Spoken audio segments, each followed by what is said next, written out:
Jadi di temboknya kamar Kelvin itu ada ukiran salib tapi kebalik, dan ada tulisan "You will die". Karena polisi udah bingung, ini karena apa ya? Gak masuk akal nih katanya. Ya udah, jadinya case close. Dan kasus ini ditutupin sama kampus. Kalau di Australia sendiri ya, itu tuh banyak banget sekte-sekte yang sesat.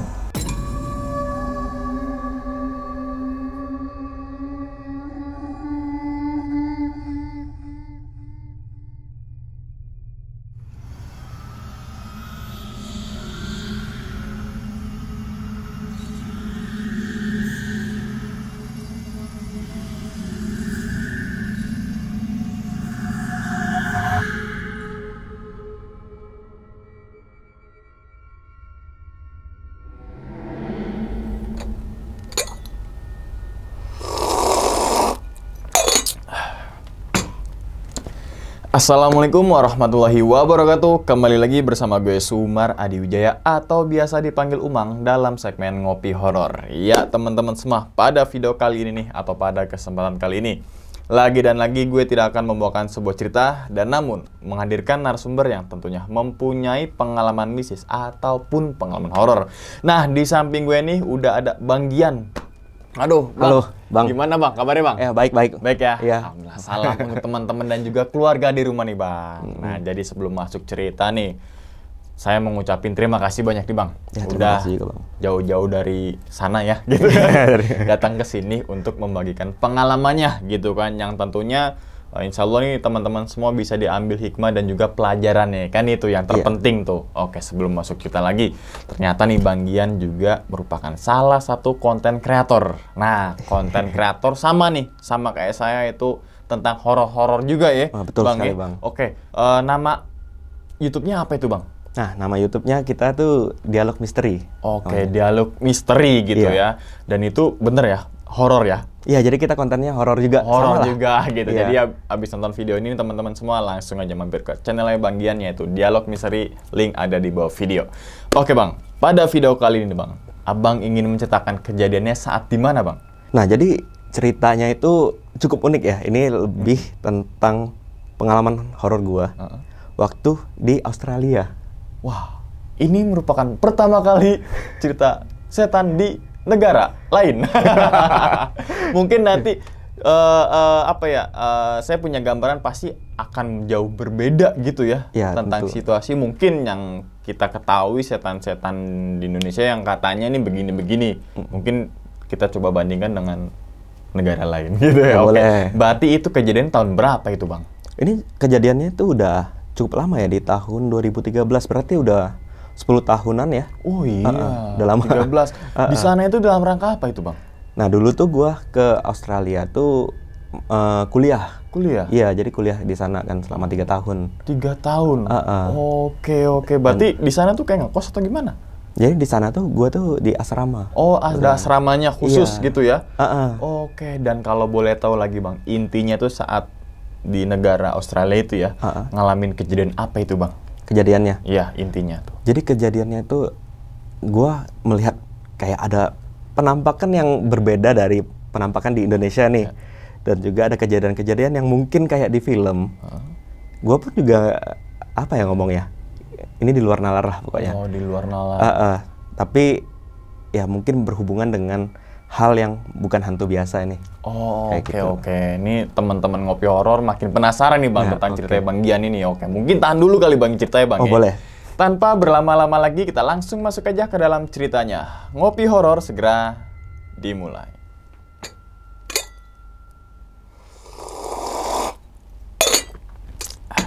Siga.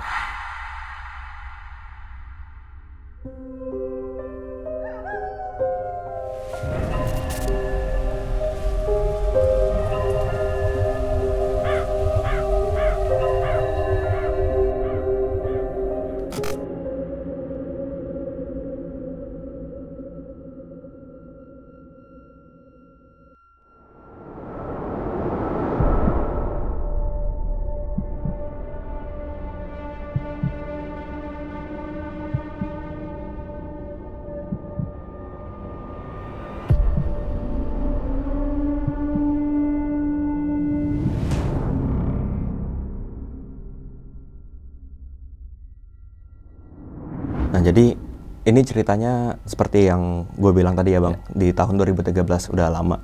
Jadi gue dulu itu berangkat ke Australia untuk kuliah di sana. Tepatnya di Sydney. Tapi kalau ngomongin soal Sydney, Sydney kan kota gede. Iya betul. Nah, beda nih kampus gue, nggak ada di kotanya. Anggapnya ini Jakarta. Iya. Kampus gue di Puncak. Tapi beda lagi sama Puncak ya. Puncak kan rame. Iya. Ini kampus gue itu masih alam. Kalau misalnya ngomongin mungkin kampus Harry Potter di tengah-tengah gitu kan. Cuman nggak setua itu sih. Nah, jadi karena kampus gue ini sangat jauh dari tempat transportasi, dari pemukiman warga pun juga ada sih sedikit tapi, dan masih banyak alam.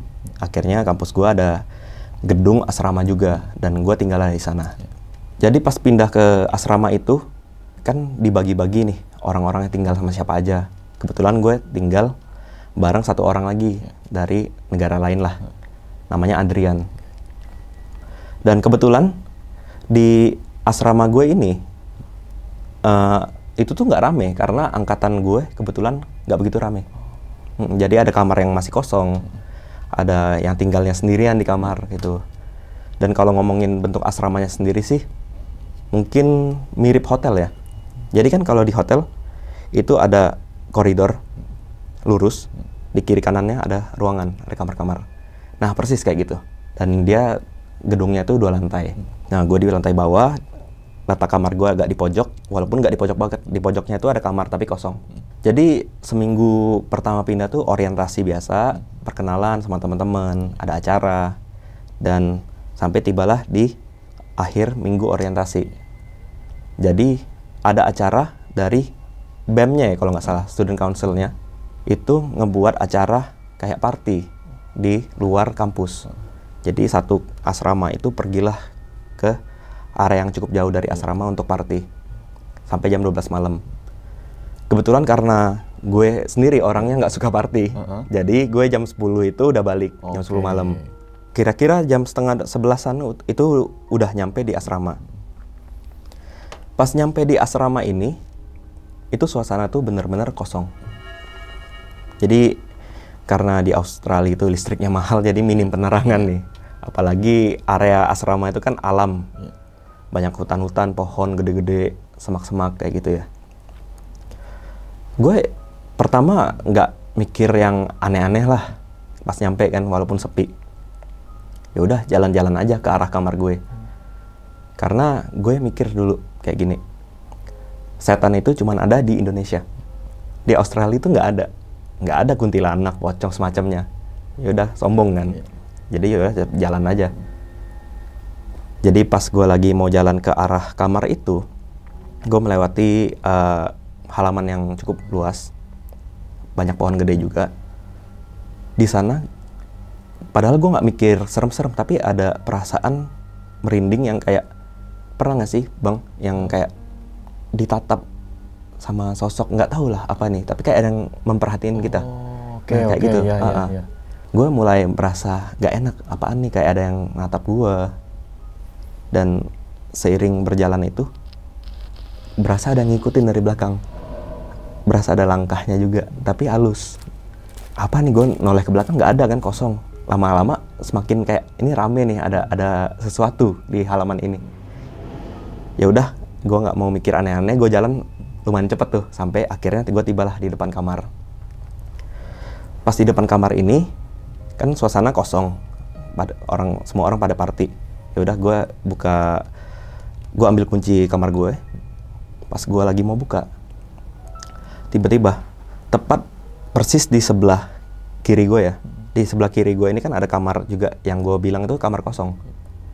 Ada suara ya, ada suara kayak kayu yang lagi kebakar, kayu yang kayak kletek-kletek kayak gitu kan, diiringi dengan ada bau gosong keluar.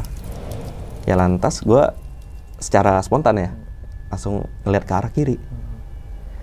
Nah ini dia yang gue lihat pas gue noleh ke sebelah kiri, tiba-tiba dari pintu itu muncul. Ini beneran, gue masih ingat sih bentuknya. Ini tangannya tuh ada tangan keluar, panjang banget.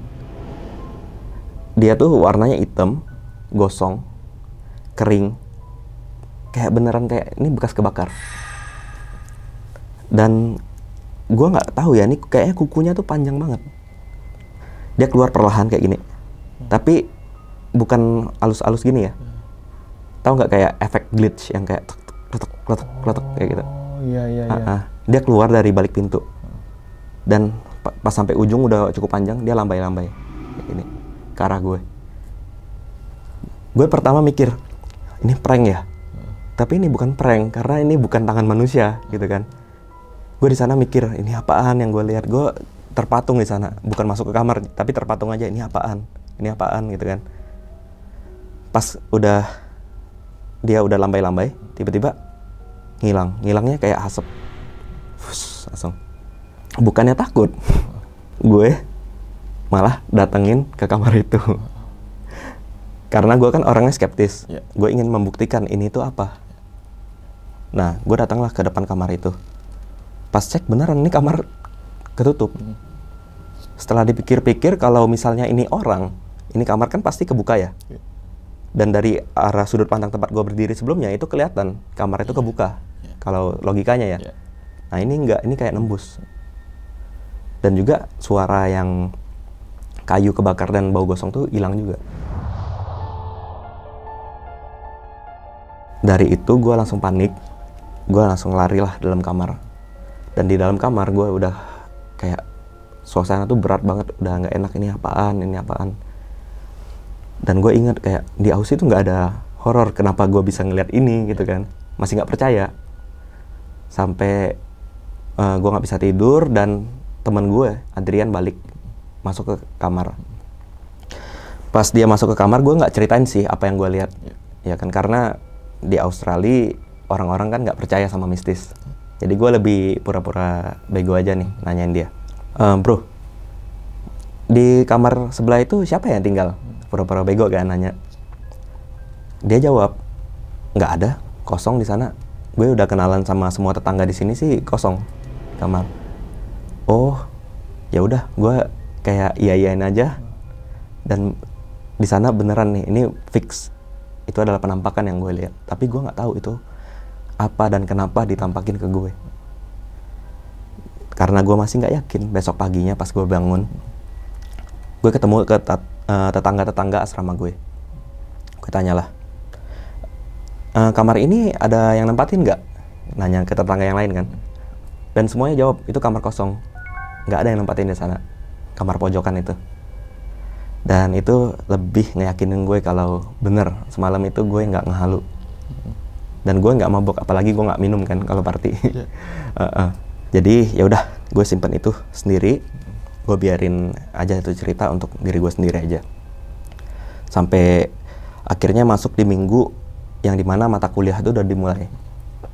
Kira-kira itu di mungkin di hari Rabu atau Kamisnya gitu ya.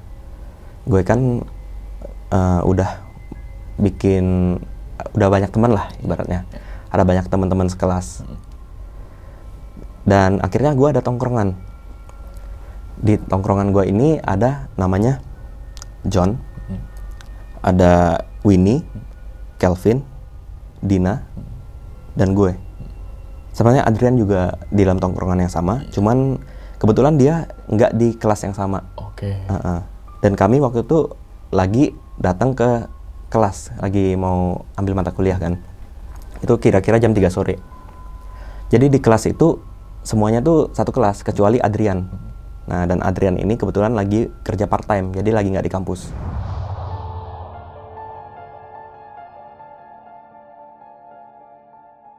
Terus pas lagi di dalam kelas, kita tuh bingung, ada satu orang nggak datang, namanya Dina. Dina di mana nih? Tumben nggak datang. Padahal baru minggu pertama perkuliahan kok udah bolos aja gitu kan. Kita coba teleponin, kita coba SMS, nggak ada respon. Ya udahlah, kita coba jalanin kelasnya dulu. Abis kelas kita datengin dia. Kira-kira itu udah jam 5 sore, udah selesai kelas, kita datengin lah ke kamar asramanya si Dina. Pas sampai kamar asramanya Dina itu kita ketok-ketokin pintunya. Kita teriak-teriak, Dina, Dina, Dina, nggak keluar-keluar orangnya, nggak ada respon. Di sana bingung, kok orangnya nggak respon, kemana nih orang gitu kan. Pertama mikir apakah dia part time, padahal dia belum dapat kerja, sepengetahuan kami gitu. Tiba-tiba pas lagi ngetok-ngetok itu, si John langsung ngomong kayak gini. Si John ngeliat ke arah ujung koridor. Itu ada Dina. Dia nunjuk ke arah ujung koridor. Jadi koridornya tuh bentuknya L ya. Nah, jadi di ujung di siku ini ada tembok kan. Nah, di tembok itu ternyata ada Dina lagi kayak ngintip, kayak orang main petak umpet yang ngintip dari samping tembok. Nah, jadi sampai kayak sedada lah kelihatan. Itu Dina di sana, busananya itu kayak pertama kali dia masuk ke kampus pas orientasi. Jadi dia pakai kemeja putih, rambutnya kayak disanggul, mukanya juga pakai makeup kayak gitu. Dan di sana dia lagi senyum ngeliatin ke arah kita. Terus di sana ya udah kita nyamperin rame-rame. Pas udah mendekati ujung koridor itu, tiba-tiba Dina ketawa. Dina ketawanya tuh kayak gimana ya ketawanya? Hi kayak gitu. Langsung kabur. Terus kami pertama bingung, ini kok orang kabur. Ya udah kami jalan agak cepat sampai akhirnya tiba di ujung koridor. Di sepanjang koridor satunya itu orangnya udah nggak ada. Loh, kok ini orang hilang? Ya udah kita nggak mikir aneh-aneh lagi, kita langsung ikutin koridor itu sampai kita tibalah di halaman luar asrama. Nah, di halaman luar asrama itu kan cukup gede. Dia tuh nggak ada masih di sana. Ini udah mulai aneh karena kita kan dari gedung A anggapnya. Ini ada halaman, di seberangnya itu ada gedung B yang cukup jauh. Kami ngelihat ke arah gedung B di lantai 2-nya. Di jendelanya tuh ada Dina lagi berdiri, senyum ngeliatin kami. Jadi senyumnya tuh udah mulai lebar kayak gini. Yang pertama masih kayak gini aja. Ini mulai kelihatan giginya. Cuman matanya tuh beneran kosong ngeliatin kami gitu kan. Itu ngapain kok? Dina cuman senyum-senyumin kami doang, mikir. Dan pertanyaan yang kenapa dia bisa secepat itu nyampe ke lantai 2 di gedung seberang? Apakah dia atlet? Bukan gitu kan.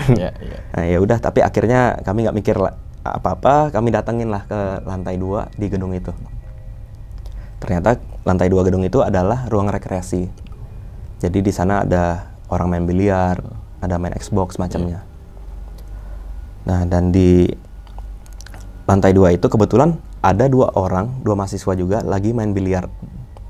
Dan meja biliarnya ini persis di sebelah jendela tempat Dina berdiri. Ya kan?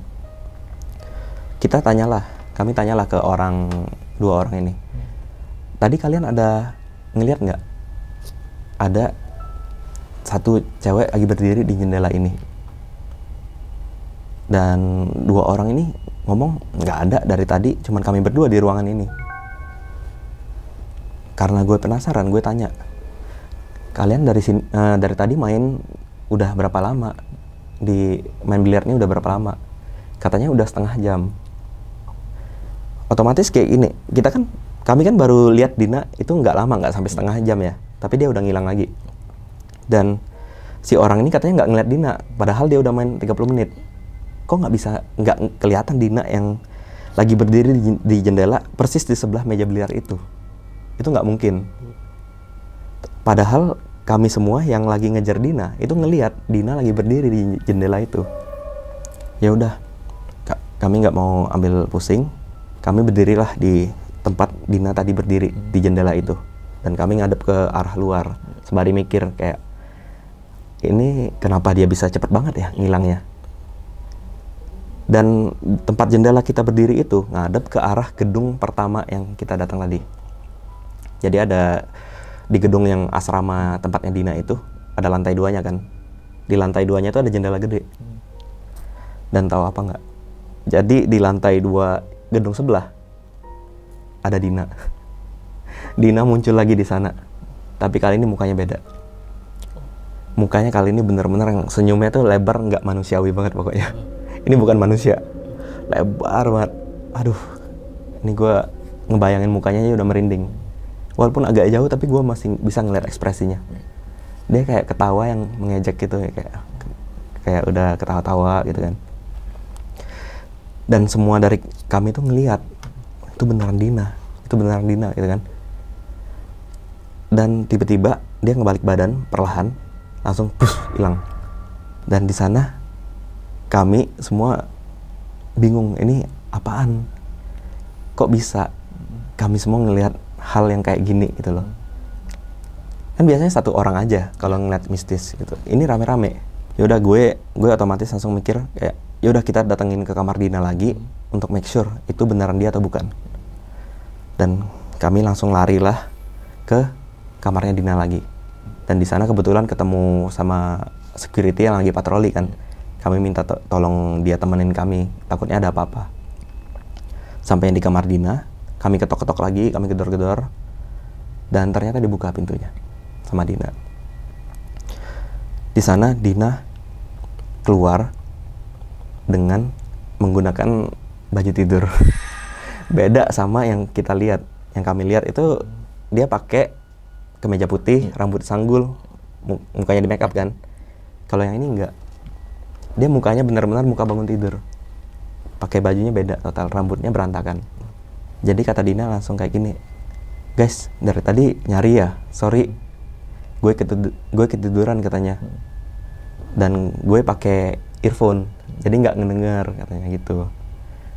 Dan di sana semua udah pada kayak, aduh ini nggak mungkin kayak gitu. Ini apaan yang kami lihat gitu kan. Terus Dina udah kebingungan, kalian kenapa sih? Aneh banget tiba-tiba pada panik kayak gini. Ya udah gue ngomong ke Dina, nanti abis makan malam gue ceritain ya ke lu. Dan singkat cerita, setelah makan malam kami pergilah ke ruang rekreasi yang tempat ada biliar tadi untuk ngumpul. Di sana kami ceritain lah ke Dina. Pas ceritain hal ini ke Dina tuh nggak percaya karena ya secara culture dia nggak ada lah mistis katanya gitu. Tapi kami semua tuh bersikeras ngomong, ya yang kami lihat nih bener gitu. Itu adalah elu, tapi ekspresinya berbeda. Dan pas lagi ceritain ke Dina itu, tiba-tiba teman kami datang, si Adrian, yang tadi sebelumnya gue ngomong dia lagi part time. Kira-kira tuh udah jam 9-10 malam dia datang ke ruangan rekreasi untuk ketemu sama kami. Pas dia masuk, si Adrian ini berdiri di pintu ngeliatin kami dan ekspresinya langsung berubah, ketakutan. Dia langsung nunduk, ngomong pakai bahasa Inggris, no way, oh God, no way katanya. Kami kan bingung kan, kenapa nih anak? Ya udah, kami datangin, kami tenangin, dan pas lagi tenangin itu si Dina lagi mau nyentuh dia kan. Lu kenapa? Gitu kan. Si Adrian langsung nepis tangan Dina, jangan sentuh gue katanya. Dina bingung, emang kenapa, ada apa? Dan setelah kita tenangin, Adrian barulah cerita. Jadi dia ngelihat ada sosok yang menyamar jadi Dina. Nih di sini ceritanya Adrian itu belum mendengar cerita ini ya, apalagi dia kan baru balik kerja. Tapi dia merasakan hal yang sama juga, yang dengan apa yang kami rasakan di sore itu kan. Jadi ceritanya kayak gini, si Adrian itu baru balik dari kerja, dia langsung ke ruangan laundry untuk cuci baju. Pas sampai di ruang laundry, di sana tuh kosong, cuman ada Dina lagi berdiri ngadep ke arah mesin cuci, tapi tatapannya kosong, kayak gitu aja. Nah yaudah, Adrian kan otomatis ketemu temen langsung kayak, hey Din, apa kabar? Lagi nyuci, basa-basi gitu kan. Si Dina ini cuman diem diri doang kayak gitu. Ya udahlah, si Adrian bingung kenapa nggak nyaut nih orang gitu kan. Mungkin lagi bad mood kali. Udah, Adrian tetap berdiri di sebelahnya untuk masukin baju kotornya untuk cuci baju. Tiba-tiba Dina balik badan, langsung keluar dari ruangan laundry itu. Tapi pas dia lagi keluar dari ruangan laundry itu, si Adrian kan ngikutin gerak-gerik dia ya. Ini orang kenapa sih? Aneh banget. Sampai di depan pintu ruangan laundry, dia ngebalik badan ngadep ke Adrian. Jadi dia senyumnya langsung lebar yang benar-benar lebar, matanya tuh melotot. Dan lampu tiba-tiba mati. Pas lampunya nyala lagi, Dina yang hilang. Di sana Adrian langsung kaget. Itu apaan ya? Dalam hati dia kan. Tapi dia merasa kayak ya udah itu cuma salah lihat, dan dia ya udah berpikir positif aja. Setelah dari ruangan laundry, si Adrian langsung ke ruangan rekreasi. Di sana dia kaget karena ketemu Dina yang ternyata pakai busananya berbeda juga katanya, kayak gitu. Jadi si Adrian ini ngelihat Dina di ruangan laundry pakai baju persis kayak di orientasi. Kemejanya warna putih, rambut disanggul, dan dengan makeup. Beda dengan waktu di ruangan rekreasi itu Dina lagi pakai hoodie. Dan rambutnya ya udah biasa aja. Di sana kami langsung benar-benar mikir, di kampus ini, di asrama ini ada sesuatu yang nggak beres. Dan ini kayaknya benar-benar kencang nih energinya, karena dia bisa nampakin ke banyak orang dalam waktu singkat. Tapi cerita ini kami simpen untuk di rombongan kami aja, karena kami nggak bisa cerita ini ke orang-orang, takutnya nanti dituduh penyebaran rumor. Kan di sana nggak percaya mistis ya. Ya udah, jadi kami simpen aja baik-baik. Sampai akhirnya udah selang berapa hari ya, itu mungkin seminggu lah.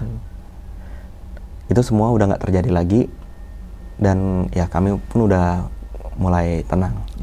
Pas kami ngumpul lagi, sebenarnya si Kelvin, nah ini ada teman kami Kelvin kan, si Kelvin ini yang menyaksikan kejadian itu tiba-tiba ngomong, gue masih nggak percaya sama apa yang gue lihat, soalnya hantu itu nggak ada. Dia ngomong gitu. Ya kita nggak bisa ngedebatin banget, karena si Kelvin ini orangnya religius, yang bener-bener religius. Padahal dia menyaksiin juga, dia nyaksiin kejadian itu, tapi kok lu masih bisa ngomong kayak gini ya? Ya udahlah, kita biarin aja. Dan akhirnya si Kelvin ini pergi sendirian untuk balik ke kamar dia. Dimana kita tuh kan tadi lagi nongkrong ya. Ya, dia balik ke kamar dia itu sekitar jam 10 malam. Pas dia lagi balik sendirian, 15 menit kemudian dia balik lagi ke ruang rekreasi sembari teriak-teriak, help, help, help, teriak gitu kan. Kita kaget, ada apa? Di sana dia langsung, ayo semua ikut gue ke kamar gue. Udah kami semua ikut. Pas sampai ke kamar dia buka pintu, kami semua masuk. Ini ada kejadian yang gue pun juga bingung ya, kenapa bisa kejadian. Jadi di temboknya kamar Kelvin itu ada ukiran salib, tapi kebalik. Jadi ukiran gede banget di tembok, ukiran salib kebalik, dan ada tulisan, you will die, kamu akan mati. Dan ada tulisan-tulisan kecil di sampingnya, ada kayak hell, ada apa kayak gitu-gitu. Di sana beneran pas masuk tuh gue berasa badan gue tuh berat banget. Ini beneran, aduh apa ya, ini sebenarnya masih merinding gue sekarang ceritanya. Ini bener-bener kayak bukan di kamar dia. Kami pertama suspek sebenarnya. Kami pertama tuh curiga kayak jangan-jangan ini Kelvin yang bikin drama. Tapi dia ngomong, gak mungkin gue bikin kayak gini gitu kan. Kenapa? Tujuannya apa? Kenapa gue harus bikin ukiran kayak gini? Dia ngomong. Dan anehnya kan Kelvin tinggal sendirian di kamar itu. Nah, jadi siapa itu yang ngukir gede-gede kayak gitu? Karena masalahnya cukup serius, apalagi ada tulisan you will die itu kan. Kami ceklah ke security untuk dilihat CCTV-nya. Nah kebetulan CCTV-nya itu dekat banget sama kamar Kelvin. Jadi ngadep ke kamar Kelvin. Pas dicek di CCTV itu beneran yang terakhir masuk itu cuma Kelvin. Yang terakhir keluar pun juga Kelvin. Nggak ada satupun orang yang masuk ke kamar itu. Dan dari interogasi cleaning service yang bersihin kamarnya, ngomong tadi siang itu nggak ada ukiran itu katanya. Jadi ukiran itu masih beneran baru. Karena nggak bisa dipecahin, akhirnya kasus ini dibawa ke kepolisian. Jadi ada berapa mobil polisi datang. Karena takutnya ini adalah ancaman pembunuhan, gitu kan. Karena ada tulisan you will die tadi. Pas polisi datang, polisi ini mencari barang-barang bukti yang diduga kayak Kelvin nih yang melakukan ini untuk ngukir salib kebalik di tembok. Tapi pas lagi digeledah, itu nggak ada barang satupun yang memungkinkan untuk dijadikan alat untuk ngukir. gitu. Ya paling cuman ketemunya pulpen kayak gitu-gitu doang kan, gunting. Tapi dalam waktu singkat untuk bikin ukiran segitu gede. Jadi kayak beneran itu tembok kan luas ya. Itu beneran satu salib dan cukup gede ya, kayak dibobok. Itu nggak mungkin pakai gunting doang. Si Kelvin sampai diinterogasi, kayak dicek kejiwaannya, dan hasilnya pun dia nggak bohong, dia jujur. Udah dicek ke cleaning service, semuanya tuh nggak ada yang bohong. Ini beneran kayak alami terjadinya. Karena polisi udah bingung, ini karena apa ya? Nggak masuk akal nih katanya.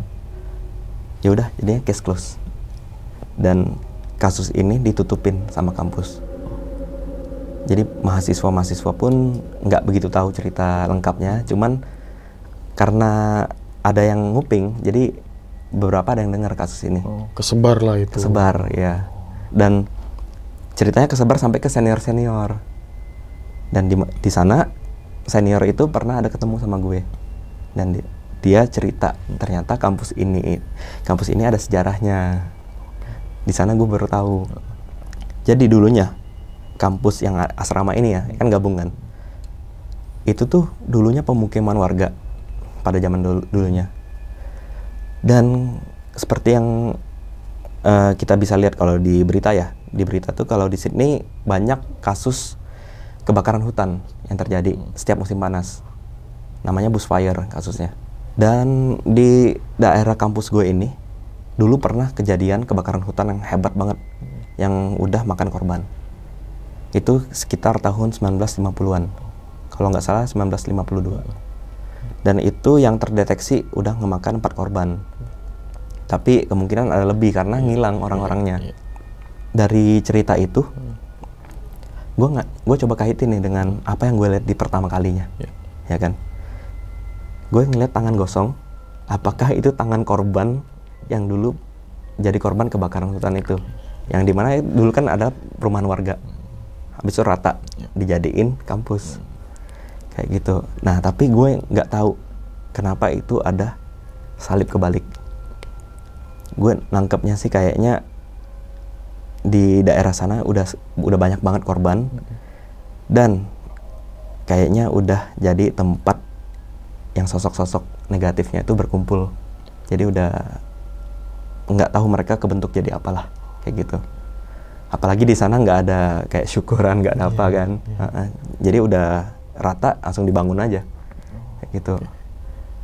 Dan cerita ini gue nggak sebarin ke teman-teman kampus yang lain karena takutnya dituntut gitu kan sama kampus. Jadi ya udah gue simpen sendiri. Ya begitulah ceritanya. Oke, jadi tuh ya teman-teman semua, pengalaman dari Bang Gian ini saat itu kuliah ya, pendidikan lah ya gitu kan, mencari ilmu sampai negeri Australia untuk mengajar pendidikan gitu kan, sampai 3 tahunan ya, 3 tahunan. Sebenarnya yang ada 2 pertanyaan atau mungkin 3 deh. Yang pertama mungkin udah kejawab nih teman-teman semua, yaitu masalah tangan yang keluar gitu ya, kayak kebakar. Ternyata di ending cerita tadi itu ternyata ada historical sendiri di kampus tersebut dulunya di sekitar tahun 1952. Yang ada kebakaran hutan yang lebat. Di situ ada pemukiman penduduk dan hampir menewaskan sekitar 4 orang. Gitu kan. Oke, mungkin kita berasumsi deh Bang. Apa mungkin si tangan yang keluar gosong itu merupakan, mungkin ya kita bilang mungkin si yang kebakaran kali ya. Karena kan melihat dari historical itu ya. Iya. Gue sih nangkepnya juga kayaknya itu adalah tangan korban. Dan itu kan muncul kayak bau kebakar. Iya, bau gosong. Bau daging kebakar ya benar. Nah, untuk tangannya sendiri nih, lebih gede dari tangan kayak manusia atau gimana? Kurang lebih sama kayak tangan manusia. Cuman dia lebih panjang. Iya, jadi beneran panjang banget. Dengan kukunya tuh panjang. Tapi ini udah beneran antara ini tangan korban atau ini tangan kayak iblis. Iblis. Iya. Nah, gue nggak tahu. Tapi karena ada bau gosong, ada suara kayu kebakar gitu kan. Gue nangkepnya itu kayak tangan korban kayak gitu. Oke. Mungkin itu udah terjawab nih teman-teman semua. Nah, kemudian nih si Dina ya tadi ya. Si Dina itu kan kayak tiba-tiba ada di sini, tiba-tiba ada di situ, terus kemudian di lantai 2 gitu kan. Ternyata di kamar sendiri nih. Iya. Menurut Bang Gian saat itu, Dina ini kayak apa ya? Udah nyebutin kalau Dina ini kayak iblis atau bukan tuh? Yang menyerupai si Dina ini saat kejadian tersebut, atau masih pakai logika gitu? Di sana sebenarnya masih pakai logika ya. Cuman pas kejadian yang si Adrian yang malam-malam itu, kejadian kedua, itu kami langsung mikir ini bukan kejadian yang masuk logika. Ini berarti ada hubungannya sama iblis atau setan atau semacamnya. Oke.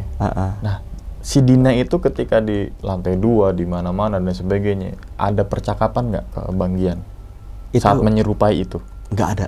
Oh. Nggak ada percakapan sama sekali. Jadi dia itu cuman nampakin, dan paling yang kedengaran itu cuma suara ketawa. Oh, cuma ketawa tok itu aja ya? Iya, ketawa yang nggak ada komunikasi gitu ya? Nggak ada komunikasi, cuma senyum-senyum kayak ngegoda kita, ayo kejar, seakan-akan kayak gitu. Seakan-akan, tapi tanpa ada omongan satu kata pun. Iya. Kecuali ketawa itu. Nah, itulah yang bikin kami tuh bingung. Ini kenapa orangnya nggak ngomong sepatah kata pun, dan cuman kabur-kaburan doang. Oh iya ya. Ada apa gitu ya? Nah, terusin kemudian nih, ini tadi di masalah salib kebalik terus gede. Yang saya tahu nih, mungkin Bang Gian juga tahu. Masalah salib kebalik itu kan ya? Iya. Itu apa nama iblis itu? Lupa itu. Dalam bahasa ininya tuh. Apa ya? Aduh, lupa apa deh, kayak sekte-sekte gitu loh. Iya, kayak sekte. Apa namanya? Satanis ya. Satanis ya? Iya. Nah, itu beneran nih, itu kayak beneran ada ukiran satanis gitu. Oh, dan itu kan mungkin kalau teman-teman semua searching di Google ya, sekarang mungkin teman-teman semua searching aliran sesat di negara mana gitu, pasti logonya tuh salib warna merah kebalik. Yang saya lihat ya, iya, gitu kan. Apa mungkin kita berasumsi mungkin itu adalah si satanik? Bisa jadi, karena kalau di Australia sendiri ya, itu tuh banyak banget sekte-sekte yang sesat. Merinding tuh. Iya, ini merinding juga nih soalnya. Masalah sekte banyak di situ. Di sana banyak banget sekte sesat. Oke. Sekarang kita bermain logika nih. Itu kasus masalah pahatan di tembok itu yang salib kebalik sampai kerana polisi ya? Iya, sampai ke polisi. Karena ini udah kayak tindakan, kan ada kasusnya pembunuhan dan sebagainya ya gitu ya. Nah, kan tadi udah dilihat secara CCTV, pengakuan dari security, bahkan sampai cleaning service gitu kan, dan ditemui di lokasi tersebut juga nggak ada indikasi-indikasi bahwasannya ada orang yang mahat gitu kan.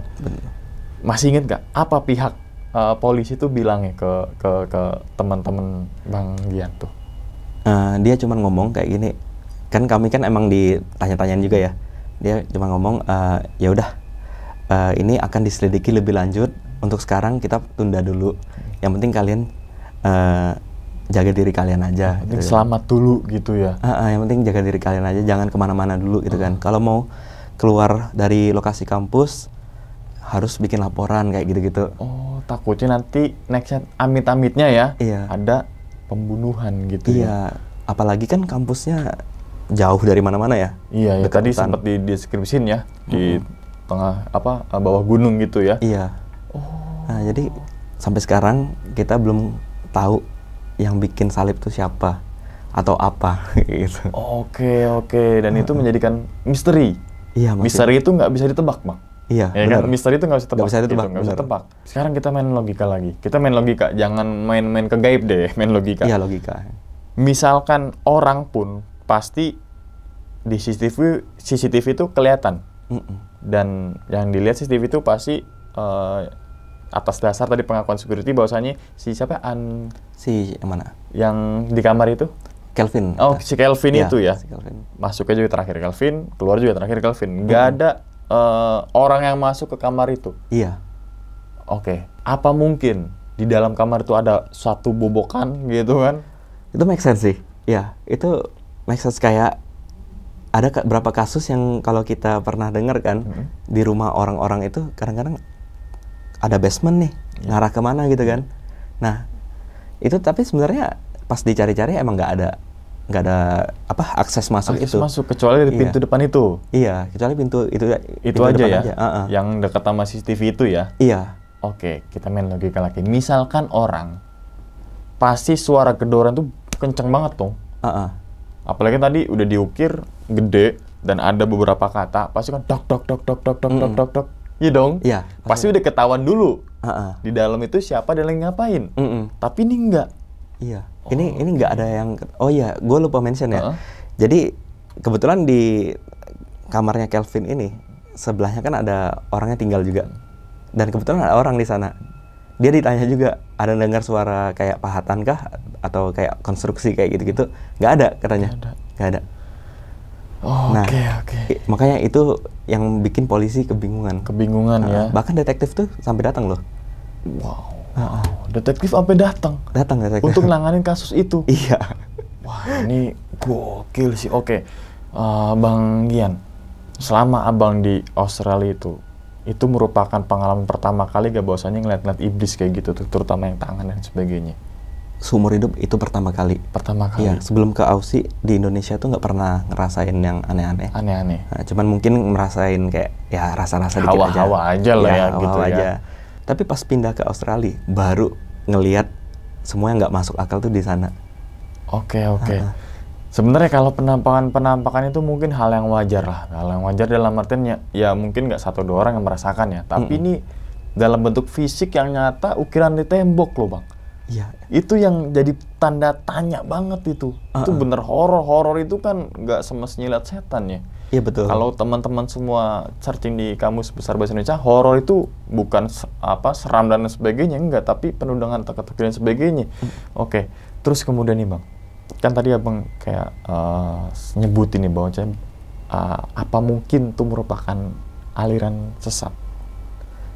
Nah, menurut Abang nih, karena dari pahatannya salib nggak mungkin dong kebalik.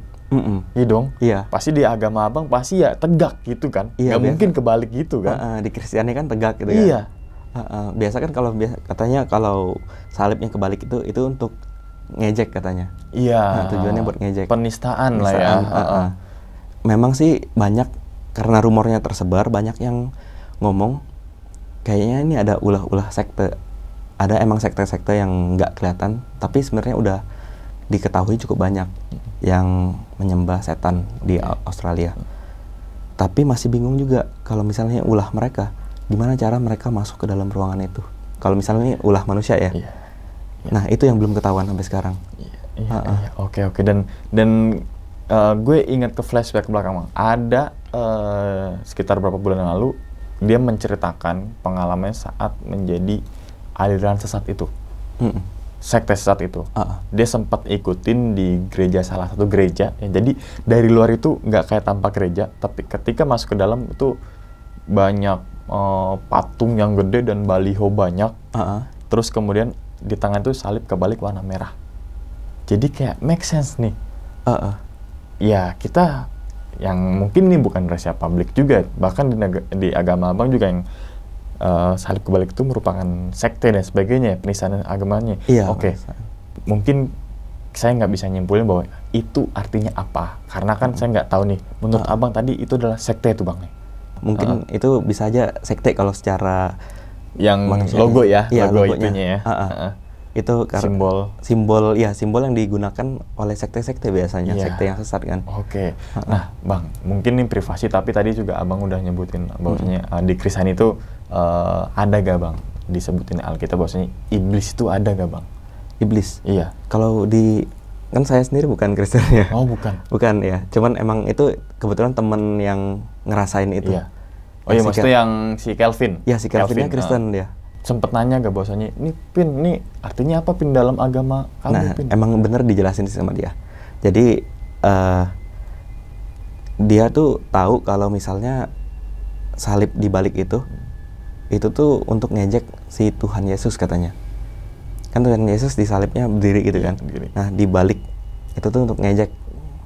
Jadi itu setan tuh ngejek kayak gitu. Oke. Mungkin teman-teman semua yang agamanya sama si Kelvin gitu kan, silakan komentar deh. Jadi biar kita sama-sama tahu kan gitu kan, bahwasanya apa simbol daripada salib kebalik itu gitu kan, dan apa maksud terselubung dari salib tersebut gitu ya. Iya. Dan itu setelah ada pahatan itu Bang, pahatan ini ditambah lagi apa gimana itu? Akhirnya sih sama pihak kampus ya ditambah lagi sih seharusnya ya. Iya. Cuman kamar itu setelah kejadian itu dikosongin. Jadi si Kelvin dipindahin untuk tinggal bareng ada salah satu mahasiswa lah. Jadi digabungin tempat tinggalnya. Digabungin. Jadi itu Iya. kamar itu kosong. Kamar tuh dikosongin. Dan nggak tahu lagi ya setelah kejadian tersebut ya, nggak masuk kamar itu lagi. Iya, nggak masuk lagi. Enggak. Apalagi sekarang kan nggak tahu ada junior gimana, nggak kenal lagi. Iya. Berarti selama 3 tahun itu Bang Gian mencari ilmu sampai ke negeri seberang gitu kan, bahwasanya pendidikan nomor 1 kan Bang ya. Iya benar. Pendidikan itu nggak harus di Indonesia juga kok gitu, di luar negeri apalagi kan lebih kalau misalkan bisa kenapa nggak bisa kan gitu Iya, kan. benar. Dan nanti semoga aja ilmu yang Bang Gian ambil di negara Australia ini bisa kepake di sini dan untuk dicontoh nih kan gitu ya Iya, Bang ya, kan gitu. Jadi kita kalau belajar apapun itu kan nggak harus di sekolah, nggak harus di kampus, karena kan setiap orang itu kan adalah guru dan setiap tempat adalah sekolah kan kayak gitu. Menurut Ki Hajar Dewantoro gitu, Bapak Pendidikan Nasional gitu kan. Oke, itu cukup menarik banget ya teman-teman semua. Sampai sekarang intinya adalah nggak tahu itu simbol apa gitu kan. Terus juga siapa yang mahat gitu kan, dan terus juga apa maksud terselubung tersebut gitu kan, dan apa juga maksud kamu akan mati gitu. Itu nggak tahu lah. Oke, mungkin kita nggak bisa memvalidasikan hal tersebut lah gitu. Oke Bang, sebelum ditutup Bang, mungkin Abang punya pesan kan Bang untuk teman-teman semua nih Bang yang lagi menjalani kehidupan mungkin, atau mungkin teman-teman semua yang lagi mengejar pendidikan di luar negeri nih Bang.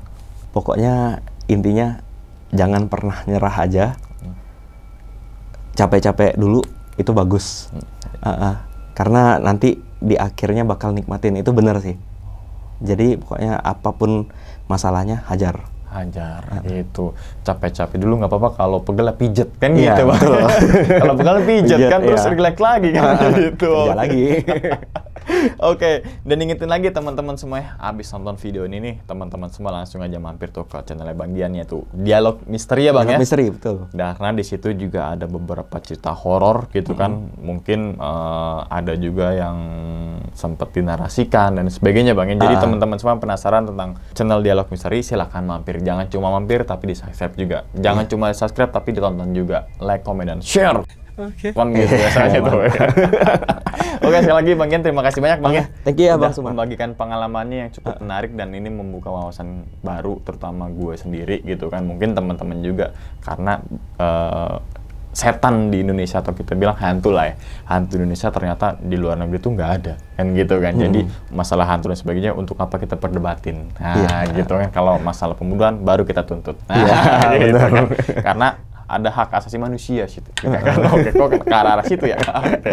Dan ingat teman-teman semua, cerita dari Bang Gian ini bukan untuk nakut-nakutin teman-teman semua ketika mau mencari ilmu di luar negeri ataupun lagi menjalani sebuah kehidupan, tapi ambillah sisi positifnya dan buang sisi buruknya. Sekian dulu pada video kali ini, dan nantikan video-video gue berikutnya.